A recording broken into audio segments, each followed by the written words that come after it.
तो आज अपन कर रहे हैं क्वेश्चन नंबर 24। इसके अंदर लिखा हुआ है company X is force to choose between two machines A and B. Company के पास भैया एक मशीन चूज करने का ऑप्शन है ए और बी में से। The two machines are design differently but have identical capacity and do exactly the same job. ठीक है, काम तो दोनों मशीन का एक जैसा ही है। Machine A cost ₹1,50,000 and will last for 3 years। It cost ₹40,000 per year to run. Machine A के बारे में डिटेल इन्फॉर्मेशन आपको दे रखी है भैया। कोस्ट है ₹1,50,000। ठीक है, 3 साल तक चलेगी और 40,000 रुपये हर साल आपको खर्चा करना पड़ेगा मशीन ए को चलाने के लिए। Machine B is an economy model costing only ₹1 lakh but will last only for 2 years and cost ₹60,000 per year to run। अब मशीन बी के बारे में आपको जानकारी दे रखी है। ₹1 लाख का कोस्ट है, 2 साल तक चलेगी और 60,000 रुपीज़ पर ईयर आपको खर्चा करना पड़ेगा मशीन को चलाने के लिए। These are real cash flows. The costs are forecasted in rupees of constant purchasing power.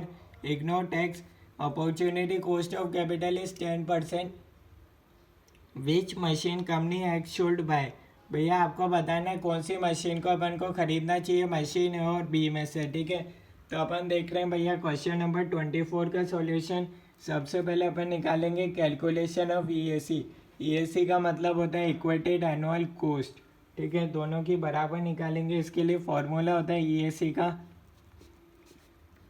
Present value of cash outflow divided by present value of annuity factor. ठीक है, ये दोनों मशीन ए और बी का निकाल लेंगे। ठीक है, कॉस्ट इसका मतलब है इक्वेटेड एनुअल कॉस्ट, यानी कि जिस भी मशीन की कॉस्ट कम आएगी अपन उसी मशीन को कहेंगे भैया ये वाली मशीन खरीदनी चाहिए। ठीक है, तो अब अपन दोनों मशीन का निकालेंगे, मशीन ए और बी का। ठीक है, तो सबसे पहले मैं इधर लिख लेता हूँ मशीन ए और इधर लिख लेता हूँ मशीन बी। सबसे पहले अपन के पास क्वेश्चन में गिवन है कॉस्ट ऑफ मशीन 1,50,000 और मशीन बी का है 1 लाख। अब present value of annual expenses निकाल लेंगे, तो ये हो जाएगा 40,000 into present value of annuity factor. Cost of capital है आपके पास 10%। मशीन कितने साल चलेगी? 3 साल तक।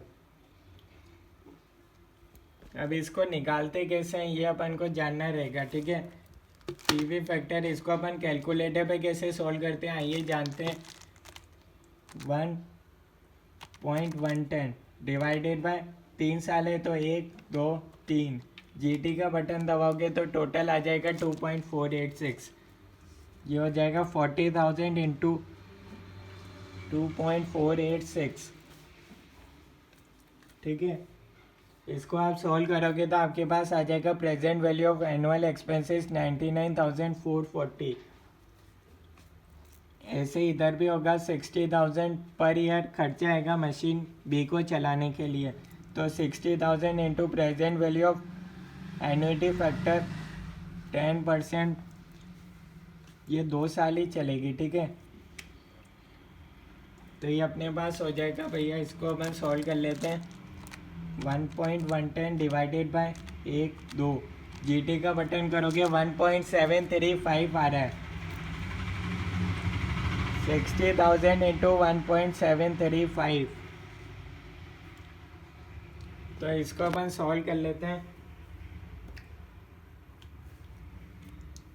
1,04,100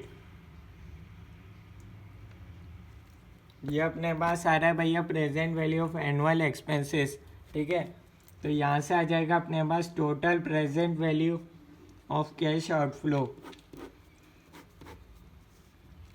दोनों को प्लस कर लेंगे तो अपने पास आ जाएगा 2,49,440 2,04,100। दोनों का आ गया भैया 2,49,440 2,04,100। Present value of annuity factor कितना है ये अपन ने निकाला था 2.486। 1.735। यहाँ अपने पास आ जाएगा इससे इक्वेटेड एनुअल कॉस्ट 100,337, 117,636। ठीक है, दोनों में से भैया किसका भैया कॉस्ट कम है अपन उसी को परचेज करेंगे। मशीन ए का कम है मशीन बी से। ठीक है, तो अपन भैया मशीन ए को परचेज करेंगे। ये अपना आंसर। कोई डाउट है आप कमेंट्स में बता सकते हो। Thank you.